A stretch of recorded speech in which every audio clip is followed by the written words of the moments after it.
Saudações, caros formandos. Bom, infelizmente nós tivemos que cortar o nosso vídeo da aula, né? Uma vez que estava muito grande, 48 minutos se não estou engano. Então, bom, vamos dar a continuidade. Para isso vamos voltar ao nosso quadro branco. E aqui estamos. E vamos continuar com a nossa aula. Bom, nós vimos aqui algumas conclusões, né? Que nós poderíamos guardar a nossa partícula carregada eletricamente dentro do campo magnético, né? Não importa se é próton ou eletrão. Então o que vai acontecer com ele é que quando nós guardamos a velocidade é zero, se ainda lembram, por isso que a sua força também vai ser zero. Aliás, a velocidade é zero, então se não estiver a ser aplicado nenhuma força, neste caso em que guardamos, nenhuma força vai ser aplicada, então significa que a sua velocidade vai ser zero. Então ele está com velocidade zero aqui dentro do campo magnético, então não terá nenhuma força sobre ele. Logo ele vai manter-se em repouso até que alguma coisa mude. Então já que nada vai mudar mesmo, então ele vai manter assim. Então vimos que por vez disso nós podemos lançar, podemos lançar em três formas diferentes. Primeiro vimos que podemos lançar em paralelo, ou seja, em movimento retilíneo. Nós teríamos um movimento retilíneo uniforme, porque é aquele efeito da parede. Quando nós lançamos em paralelo em relação à parede, então significa que ele nunca vai tocar a parede, não vai passar de forma reta, de forma linear, né? Em movimento retilíneo uniforme, vai manter a velocidade e passar pela parede. Então é exatamente a mesma coisa que nós viemos fazer a coerência aqui, né? Então, por quê? Porque a força há de ser igual a zero. A farnela não vai sofrer nenhum efeito da parede quando nós lançamos em paralelo. Então, só se ela tocar na parede. E se ela toca, já não é paralelo mais, né? Então, se ela não tocar na parede, então significa que nada vai acontecer. Perfeito. Então, será movimento retilíneo uniforme, porque não tem nenhuma força que vai fazer que este mude de velocidade. Lembra? Quando lançamos em movimento retilíneo uniforme, a força ser zero, ele vai continuar em movimento retilíneo uniforme. Lindo, né? Perfeito. Então, continuamos com velocidade diferente de zero. Lançamos a partícula ainda. Mas lançamos de forma perpendicular. Dissemos que teríamos uma força máxima. Por quê? Ainda vamos de ver. Mas a força será máxima. Ou seja, será movimento circular uniforme. Então, por que é um movimento circular uniforme? Que é a força centrípeta. Então, é uma experiência que quero acreditar que ainda não fizemos, né? Mas, imagina lá, tu pegas uma pedra, amarras com uma corda. Então, temos aqui uma pedra e amarras com uma corda. Depois tu seguras aqui. Deixa lá desenhar o Joãozinho aqui.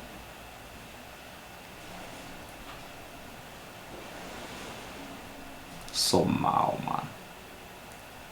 Até aparecer um banana. Forma dura, não é bom desenho. Fico indo. Joe. Eu sou o cara.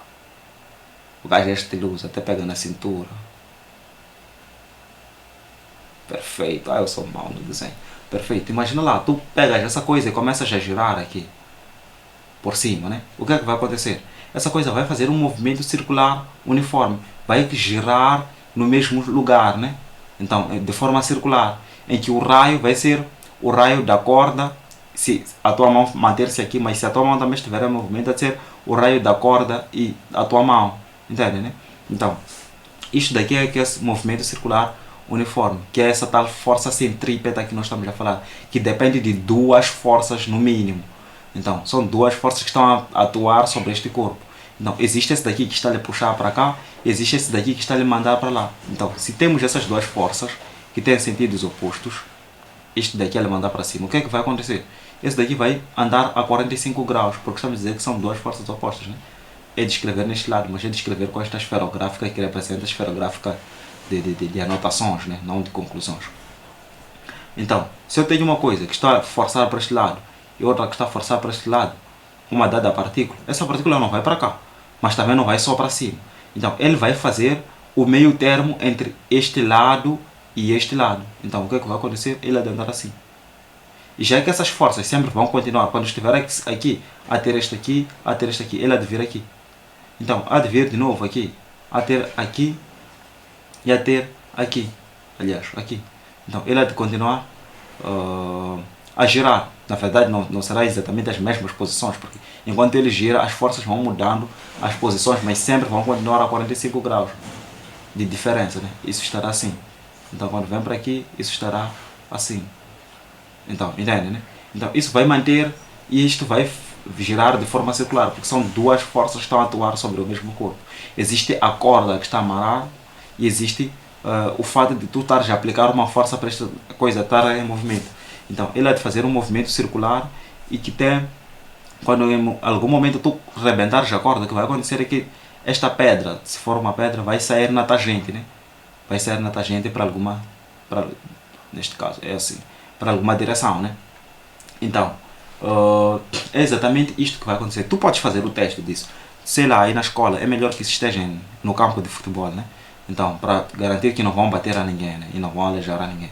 Então, podem pegar, sei lá, uma pedra, alguma coisa que serve, que podem servir e que seja segura, né? Que não pode escorregar, porque pedra facilmente pode escorregar. E podem usar alguma coisa que não terá facilidade de escorregar. Ou se tiverem que usar pedra, use algum pano, né? Cubram isto com pano, depois amarem o pano, porque é fácil amarrar o pano do que a pedra. Então depois podem fazer o vosso experimento. Então, vocês não vão ter que romper a corda, podem largar a corda, vão ver que quando vocês fazem aquele movimento, depois a coisa sai para alguma direção, que será a direção tangente dele. Então, é exatamente isso que vai acontecer, é exatamente isso que nós chamamos de força centrípeta, que é isto daqui, força centrípeta, movimento circular uniforme. Ele vai manter a girar exatamente no mesmo espaço. Eu não sei se vocês assistem filme, mas tem um filme que já esqueci o nome, é um filme bem antigo inclusive, em que tem uns tipos aí, motoqueiros, que andam a colocar aquela coisa de ossos na cara, não sei, querem se sentir mais homem ou okay? Então, eles andavam com motas, né? Então, eles chegavam numa coisa parecida com um círculo da morte, né? Então, eles entravam com a moto e eles faziam aquele movimento, né? Eles faziam aquele movimento e depois saíam. Poderiam fazer, sei lá, 2 vezes, tipo, movimento mortal com a moto, né? Então, é exatamente isso daí. Só que para poderes fazer isso daqui, tu tens que ter uma dada velocidade. Não há de ser qualquer velocidade que vai te fazer este movimento. Porque, caso contrário, quando tu chegares aqui onde a força é máxima, tenderás a ser forçado com a força de gravidade e has de voltar ao chão. Então, e eu acho que não vais querer voltar ao chão de cabeça, né? Terás que fazer o círculo completo. Então, é exatamente isso. Então, isto é que nós chamamos de força centrípeta. Mas, em todo caso, eu acho que tu já foste estudar a respeito disso, assim que terminou a aula anterior, então. Se não estudaste, eu sugiro que tu estudes, saber exatamente com mais precisão o que é essa coisa de força centrípeta. Então, podes voltar aqui e continuar com o nosso vídeo. Perfeito. Então, essas são algumas das conclusões. Posso apagar esta parte que é desnecessária. Era mesmo para explicar a força centrípeta e já está. Perfeito. Então, nós vimos que neste caso a força será máxima e o movimento será força centrípeta. Então, em lançamento oblíquo nós vimos que será helicoidal e que a força, acabei me esquecendo de escrever isso, a força será diferente de zero e também a força será diferente da máxima. Então, estará entre 0 e máxima, intervalos fechados, né? Entre 0 e a força máxima. Não vai chegar na força máxima. Então, é alguma coisa dentro desses dois intervalos.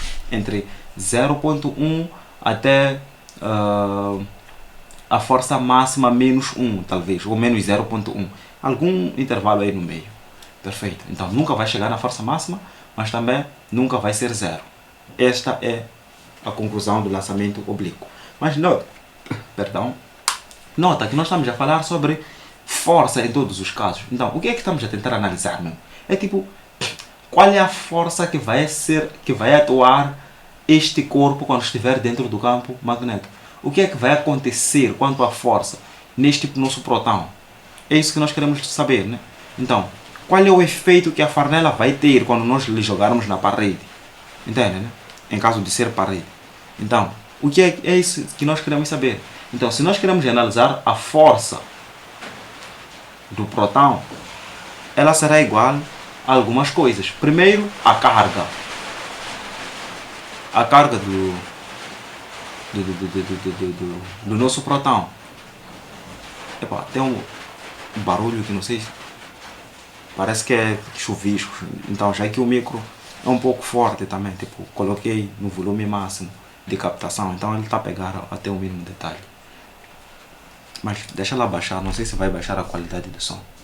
Mas ok, uma vez que o vídeo está no meio, melhor eu não fazer isso, senão posso baixar a qualidade do som e vocês terem dificuldade em me ouvir. Bom, em todo caso, eu tenho aqui a força, né? Que há de ser igual à carga. Imagina lá, é farnela, né? Quando tu lanças, tu precisas usar alguma força, né? Mas imagina lá, has de usar a mesma força para lançar uma bola de futebol? Creio que não. E para lançar uma bola de basquete?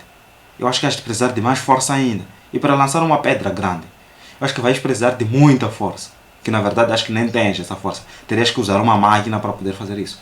Ou seja, essa força, esse peso que cada um desses elementos que eu falei tem, é exatamente o que nós chamamos de carga neste caso, porque estamos a falar de carga positivamente carregada. Então tem quantos colombos essa carga aqui? Ainda lembras de CCI, né? Perfeito. Então, isso há de ser diretamente proporcional. Por quê? Porque se a força, se a carga ser nula, nós não precisamos de nenhuma força para lançar. Tipo, é impossível. Mas se a carga ser um bocado grande, nós já vamos precisar de um pouco mais de força. Então, se for uma pedra muito grande, vamos precisar de muita força mesmo. Entende, né? Então, por isso que são diretamente proporcionais. Então, temos o que mais? Temos o campo magnético. Se não tiver campo magnético, ou seja, se não tiver parede e você lançar uma bola, bom, nada vai acontecer. Por mais que tu estejas em 90 graus. Porque não existe onde ele vai bater. Ok. É uma parede que você construiu, você fez eletricidade, né? Você está a fazer parede. Você não, pressupondo que você não sabe fazer paredes. Vais juntar simplesmente bloco, não vais colocar massa. O que é que vai acontecer? A parede é fraca. Ou seja, quando você atira uma pedra com muita força, há de deixar cair a parede. Logo, a parede é fraca, né? Então ela não vai exercer a mesma força. Mas imaginar que é uma parede que foram construtores mesmo a construir. Será uma parede bem forte, né? Então quando você lançar a farnela com muita força, o que vai acontecer? A farnela vai voltar com a mesma força. Então significa que também é diretamente proporcional. Quanto maior for a força do nosso campo magnético, ou seja, a força da nossa parede, a resistência da nossa parede, maior será a nossa força, a força que vamos de precisar para poder derrubar. Então se é uma parede que você fez muito leve, vai chutar um pouquinho, a parede vai cair. Então, se é uma parede bem firme, precisa de muito mais força para deixar cair. Esse é o princípio, né? Eu acho que conseguiste entender. Então, teremos aqui multiplicado pela força do campo magnético, que tu já sabes que é igual a B. Então, isto daqui tem um sentido preferencial. Perfeito. Então, temos o que mais? Lembra-se que nós dissemos que a velocidade influencia, né? Se a velocidade for zero, porque eu levei o corpo até deixar dentro do campo magnético, então a força será zero. Então, se eu lanço, significa que a velocidade é diferente de zero, então algum efeito pode acontecer. Então, é exatamente isso. Se a velocidade dele, se eu lanço um corpo para bater na parede, tipo, lanço pouco, bom, ele há de voltar muito pouco. Se eu lanço com uma força média, ele há de voltar numa velocidade média. Se eu lanço com muita força, ele há de voltar a bater tua cara e você vai se alejar. Ou seja, quanto maior a velocidade, maior será a força necessária, né? Então, se nós queremos que uma coisa vá a uma velocidade muito alta, temos que lançar com muita força para conseguir alcançar aquela velocidade. Pega um berlino, lança pouco, vais ver que a velocidade dele vai ser mínima. Lança um pouco mais, a velocidade dele vai aumentar. Aumenta mais a velocidade, a força, aliás, põe numa pistola e atira, a ver que a velocidade será muito alta, né? Perfeito, exatamente isso, porque a força que está a ser aplicada é maior. Então é exatamente por causa disso. Então vamos dizer que também é diretamente proporcional à velocidade. Mas notamos também que a esta velocidade que nós estamos a dizer, ele tem um determinado ângulo. Entende, né? Então, nós lançamos a uma dada velocidade, mas que tem um dado ângulo. Que esse ângulo pode ser paralelo, pode ser perpendicular, pode ser oblíquo. Então, nós temos que dizer aqui que também vai ser vezes um determinado ângulo, que vamos chamar de seno do ângulo. Ok. E tu pode dizer, formador, e essa parte de ângulo que não estás a explicar, o efeito exato que vai acontecer? Não tem nada a ver. Não esqueci. Vou te explicar. Ok. Para isso, eu vou te levar para um círculo trigonométrico. Então, tu sabes da trigonometria. Isso aqui desenhei antes, né? Só para não levarmos muito tempo e perdermos muito mais tempo e tal. Você sabe da trigonometria que nós temos aqui um círculo trigonométrico, aqui vale 0, aqui vale 90. Então, eu fiz algumas equivalências dos ângulos em relação aos centímetros, né? Então, eu sei que aqui é 0, quando temos 3.3 são 30 graus, quando tenho 5 são 45 graus, aqui são 60 graus e temos 90 graus, que são os ângulos especiais, né? Eu até posso escrever e vos mostrar como é que eu fiz isso para ter esses números aqui. Então, isto aqui é a diferença de 1 centímetro. Então, tenho aqui 0, aliás, posso começar com 90, né? Eu vou descendo.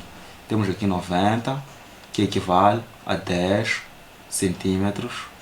Tenho aqui 60, só estou a escrever os ângulos especiais. Tenho aqui 45 graus. Tenho aqui 30 graus. Tenho aqui 0 graus. Então, é só fazer produto dos meios e produto dos extremos. Tu já sabes disso, né? Se eu tenho 90, que equivale a 10, depois tenho aqui 60, que equivale a x. É só dizer que x há de ser igual a 60 vezes 10 sobre 90, né? Então, vais mudando sempre aqui. Depois já de ser 45, depois já de ser 30, depois já de ser 0. Então, quando você colocar isso na calculadora, has de encontrar o resultado. Então, isso daqui eu posso apagar.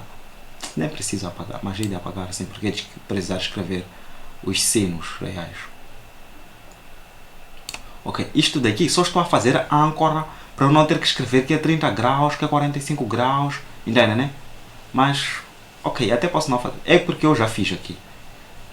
Então, eu fiz isso daqui só para poder diferenciar com medidas exatas, né? Para que a distância daqui seja exatamente igual a essa daqui. Então, eu tive que colocar em centímetros. Então, fiz 10 vezes. Então, por isso que eu estou a fazer que 90 graus equivale a 10 centímetros. Então, quando eu tenho 60 graus, eu já sei que é igual a 6,6. Porque tenho que vir dividir isso por 90. 6,6 centímetros. Aqui, onde ser 5 centímetros. Aqui, onde ser 3,3. Aqui, há de ser 0. Então, isto daqui não tem nada a ver com o valor dos senos. Na verdade, os valores dos senos vocês já conhecem, né? Aqui há de ser igual a 1. Aqui há de ser a 0,8, exatamente. Aqui a 0,7. Aqui a 0,5. E aqui há de ser igual a 0. Esses são valores dos senos. Senos destes ângulos aqui. Então, aqui é só equivalência em centímetros, porque eu tenho isto daqui que está em centímetros, para poder facilitar. Ok. Então, vamos lá analisar. Se eu tenho, por exemplo... perfeito. Se eu tenho aqui uma seta que está a 0 graus, é mais ou menos, eu estou a lançar a minha partícula a 0 graus, ela vai sair, vai fazer este movimento, né? Tenho aqui os meus 0 graus.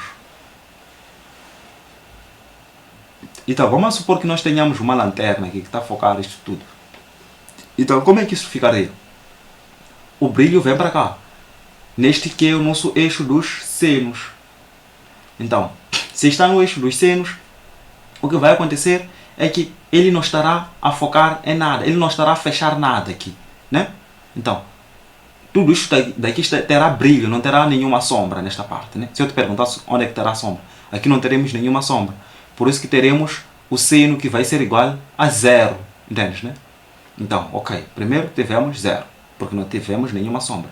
Então, depois temos que fazer um traço que é 30 graus, que vai até 3,3. Então, 3 é aqui. Então, 3,3 seria aproximadamente aqui. Antes de 3,5. Então, é daqui. Vai voltar até a nossa origem. Perfeito. Não está reto, mas eu acho que dá para entender o princípio. Então, se está aqui, com a mesma lanterna, o que é que vai acontecer? Ele vai projetar a luz para cá. Mas isso daqui está a barrar a luz. Então, em algum lugar nós teremos sombra. Essa sombra vai ficar aonde? Ok, vamos supor que isto daqui está um bocado distante e está a focar de forma reta, né? Porque se estiver daqui de cima, obviamente que a luz vai descer assim, né? Então estamos a considerar que a luz está mais ou menos aqui, a focar, né? A focar esta parte. Então, onde é que nós teremos a nossa sombra? A sombra vai estar exatamente aqui. Até exatamente neste 3,3 que nós fizemos. É só fazer uma linha reta. Então, essa parte toda será sombra, né? Então, posso representar uma sombra aqui. Isso daqui tudo será sombra. Essa parte vermelha. Isto daqui. Então, 3,3 nos nossos senos equivale a quê? Que é seno de 30 graus, na verdade. Equivale a 0,5. Então, nós aqui teremos o seno que é 0,5. Entende, né? Ok.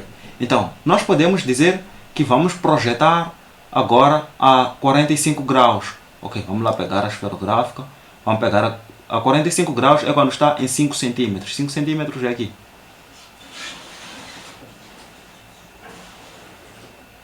Perfeito.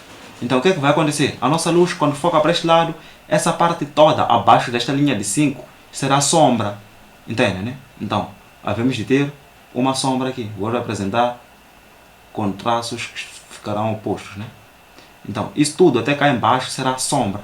Então, quando ele está a projetar uma sombra para esta parte, nós temos quando está no 5, o seu seno é 0,7. Então, os senos você usa a tua calculadora mesmo para calcular. Isso aqui só usei âncora para não ter que escrever os ângulos. Então, aqui teremos seno de 0,7. Ok. Então, nós poderíamos ter também... temos a 45 a 60 graus, né? Então 60 graus já quando está no 6.6. Então, aqui é 6.6 é um pouquinho acima da metade, é mais ou menos aqui, né? Então posso pegar a esferográfica, que o princípio é o mesmo. Então ele é de projetar a sombra toda esta parte aqui. Então é de usar essa esferográfica mesmo. Então isso tudo ficará sendo a sombra quando tivermos a lanterna a focar para este lado. Então, sendo assim, o que é que vai acontecer? Nós dissemos que quando está nesta parte, está a projetar a sombra nesta parte. Está a projetar a sombra a quem?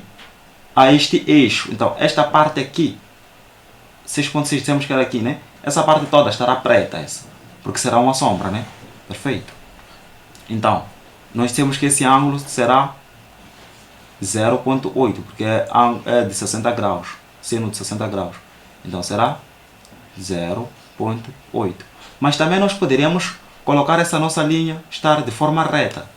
Estar aqui. Eita, está aí para lá do contrário.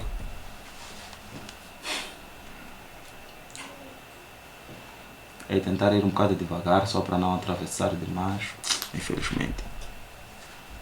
É de começar de cima para baixo, talvez vai ajudar. Ok, infelizmente não deu para representar bem. Tentar mais uma vez. Ok, vamos supor que esta linha verde aqui está em cima deste eixo, exatamente. Então, o que é que vai acontecer neste caso? É que praticamente tudo vai ser sombra, né? Então, se tudo é sombra, significa que o valor é 1. Ou seja, o valor é do seno de 90, que é igual a 1. Então, é exatamente por isso que nós estamos a dizer que isto daqui é igual a 1. Perfeito. Tinha que ser esferográfica vermelha, mas ok, não interessa agora. Então, isto daqui era só para fazer as equivalências, para tu notares os graus dos quais nós falamos lá em cima. Então, temos aqui paralelo, temos aqui perpendicular, que é este daqui, e temos aqui o lançamento oblíquo, né? Então, são exatamente essas conclusões que nós chegamos. Então, vamos lá analisar esses valores que nós tivemos aqui, que são valores de seno e cosseno e tal. Vamos lá analisar na nossa equação. Então, é de baixar um bocado o zoom, só para que isto esteja visível, né? Ambas as partes estejam visíveis. Infelizmente, não estão. Ok, eu vou colocar novamente o zoom. E hei de colocar os valores aqui. Hei de encostar isto para cá. Ok. Hei de colocar os valores. Então nós vimos que seno de 90 é igual a 1 de 90 graus é igual a 1. Deixa só baixar a espessura da esferográfica. Então, vimos também de 60 graus. Melhor eu apagar isto.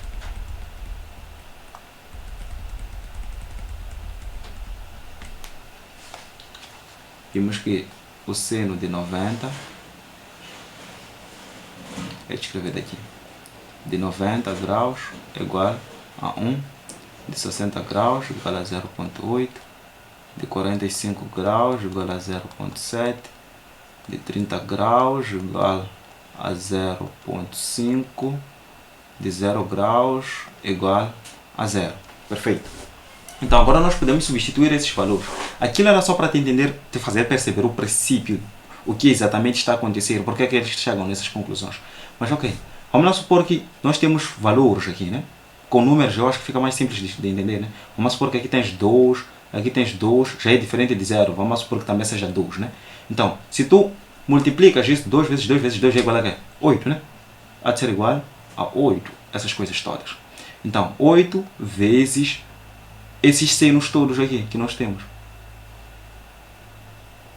Então, primeiro vimos que temos seno de 0 graus, 30 graus, há de ser igual, aqui de 45 graus, de 60 graus e de 90 graus.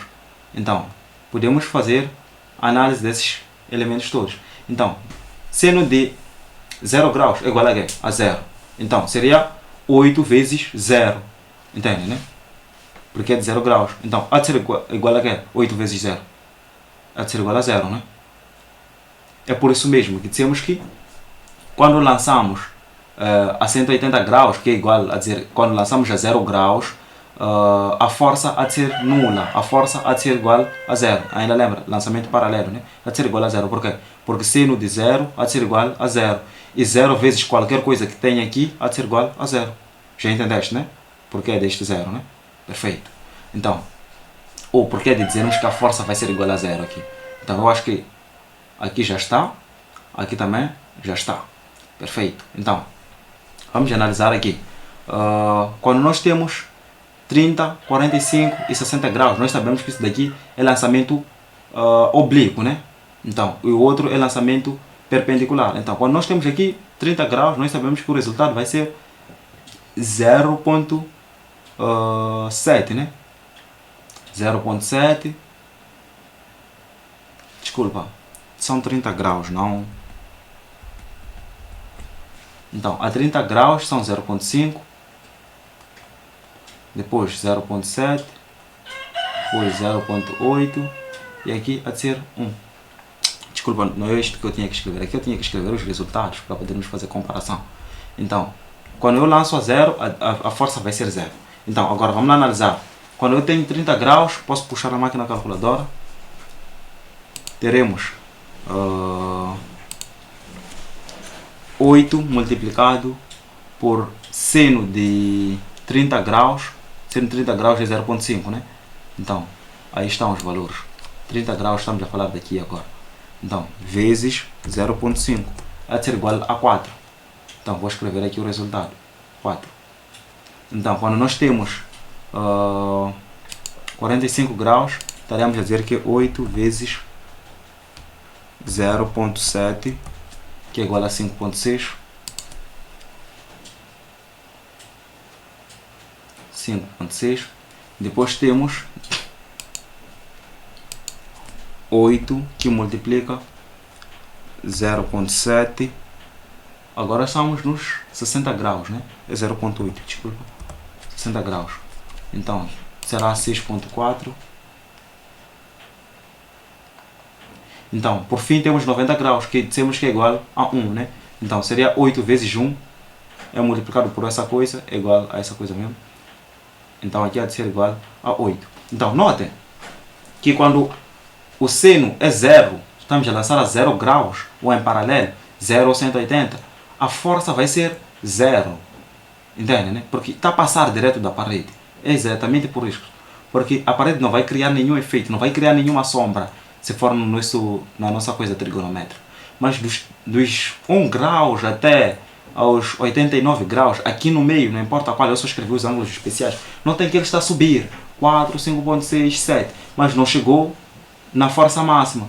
Todos esses números que estão aqui são menores que 8. Então, por isso que nós temos que a força vai ser diferente de 0, mas também vai ser diferente da máxima, no lançamento oblíquo, entende, né? Mas no lançamento perpendicular, que são 90 graus, nós vimos que o seno de 90 há de ser igual a 1. Então, 1 vezes isto daqui há de ser igual a isto daqui, ou seja, a força vai ser máxima. Então, em alguns momentos, eu posso dizer que estamos a lançar a 90 graus. Na equação, tu nem precisas dizer que tem seno. Podes ignorar o seno, afinal de contas já sabes que seno daquela coisa há de ser igual a 1. Ou quando eu te dizer que estou a lançar a 180 graus, tu já sabes que há de ser igual a 0, então a força há de ser igual a 0. Então eu acho que já conseguiste entender a equação. Então deixa lá ver quanto tempo nós já temos de vídeo. Temos 30 minutos. Ok, eu acho que podemos continuar mais um bocado, só para igualar a outro vídeo, né? E não temos que fazer vários vídeos neste caso. Então, vamos voltar aqui ao nosso PowerPoint. Epa, desculpa, saí de tudo praticamente.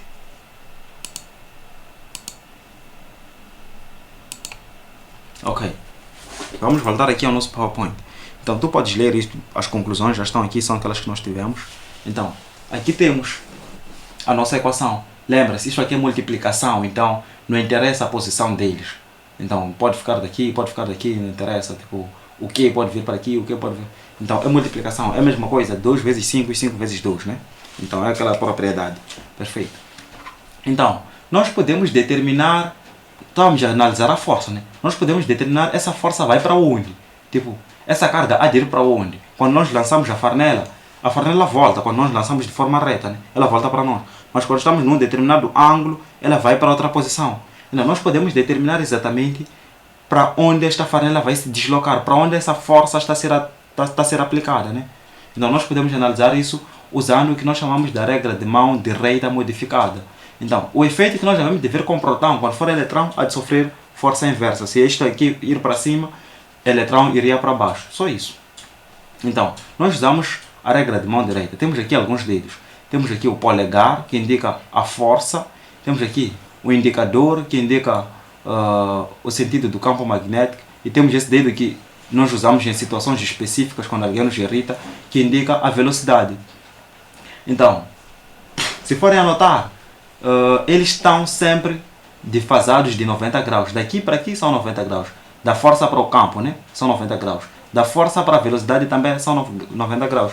Então, por questões de segurança, eu devia vos mostrar isto aqui na sala de aulas também. Me lembrem para vos mostrar, porque é bem importante. Então, vocês têm que saber em que sentido aquela coisa vai se movimentar. Então, por isso que hão de usar isso para determinar qual é o sentido do movimento do motor, né? Então, começa daqui da partícula. Então, é bem importante que vocês saibam. Então, para isso, nós teremos o sentido da força. Para onde é que vai? Então, se nós temos esses 3 dedos, este daqui tem que indicar o sentido do campo magnético. Então, o campo magnético está a ir para lá. Então, a velocidade nós lançamos de lá atrás, está a vir para aqui à frente. Então, a força será qual? Será para cima. Então, ele há de fazer círculos aqui, indo para cima, tipo, voltando para baixo, indo para cima, voltando para baixo, assim sucessivamente. Entende, né? Então, ele há de fazer esses círculos aqui. Então, a força é para cima. Então, ele estará a ser aplicado uma força para cima. Então, é exatamente isso que importa. Então, se o campo magnético invertesse, ele também ia inverter. Então, isto daqui explica melhor também a coisa da força centrípeta. Por quê? Porque nós temos essas duas coisas aqui. É porque eu não tenho como rotacionar. Esqueci de... Eu teria feito no Blender, só para vocês poderem ver. Então, isto daqui temos 3 forças que estão a aplicar sobre o mesmo corpo. Então, esse daqui há de fazer um movimento circular. Por quê? Porque terá 2 forças a se aplicarem sobre ele. Terá a velocidade a lhe puxar para um lado, enquanto que terá a força a lhe puxar para o outro lado, dentro do campo magnético, né? Então, a velocidade estará a lhe puxar para aqui e a força estará a lhe puxar para lá. Então, ele há de fazer este movimento circular uniforme. Movimento circular uniforme. Movimento circular uniforme. Que é a nossa força centrípeta. Então, este será o nosso fim da aula.